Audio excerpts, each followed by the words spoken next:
Hey folks, Dr. McCarthy here, and I want to welcome you to my video today on chronic fatigue syndrome.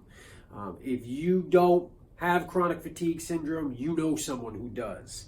And chronic fatigue is one of the issues that we're going to be talking about at our upcoming workshop series, and we do this weekly here in the office. And if you're dealing with these issues, you need to get to the workshop. It's completely free of charge. Bring a friend with you.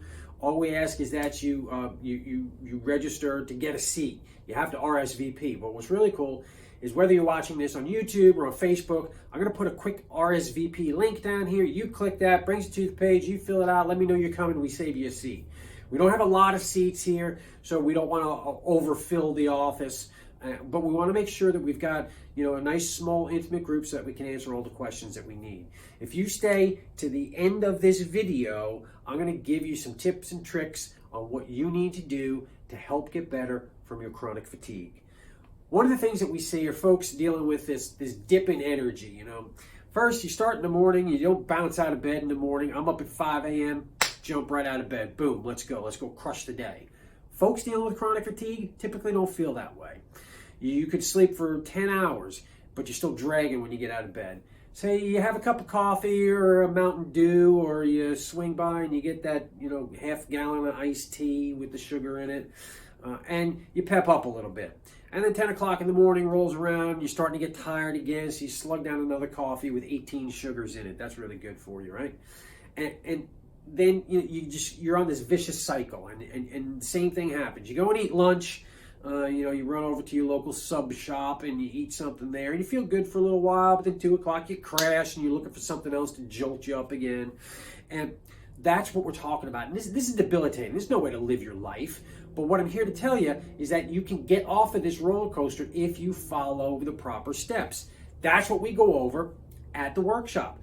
Lots of folks who are dealing with chronic fatigue actually have an underlying autoimmune issue. How would you know if you have an autoimmune issue? You don't, because your doctors haven't tested you for that.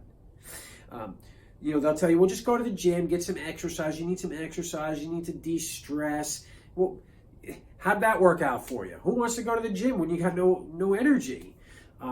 Digestive problems are rampant in folks dealing with chronic fatigue. IBS and Crohn's and indigestion and popping the purple pills so that you can eat again. Thyroid problems, fibromyalgia. The overlap here with chronic fatigue is enormous, but nobody's looking at these other things. We go over this with you at the workshop. So one of the things that we need to look at are, and here's the tips. Here's the things that you need to get checked out. One is food sensitivities. If you've got multiple food sensitivities, and these are foods that you're eating on a daily basis, you will be sapped of your energy. Every time you eat these foods, it flares up your immune system. It creates inflammation. Inflammation gets into your brain. You've got leaky gut, leaky blood-brain barrier. It's just impossible to stay up and rolling. Secondly, is chronic infections, and chronic infections are rampant. We all know if you have an infection, if you're coughing and sneezing, you go to the doctor, you get an antibiotic, which is a topic for another day. But if you've got a chronic infection, it's just kind of brewing beneath the surface. You don't even feel sick necessarily. You feel chronic fatigue. That needs to be addressed. Kill the bad guys, repopulate your gut with lots of good guys. And then lastly, one of the things that we always look for is anemia.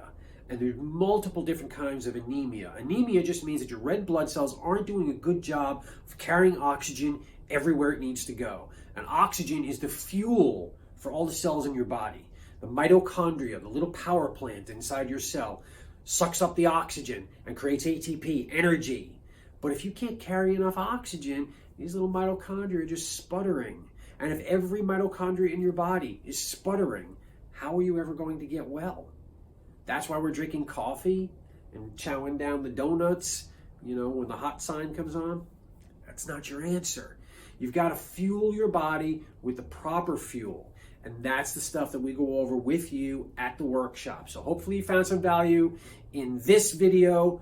Like it, share it, tag your friends, ask any questions down here in the comments section. I appreciate your time. Thank you. God bless you.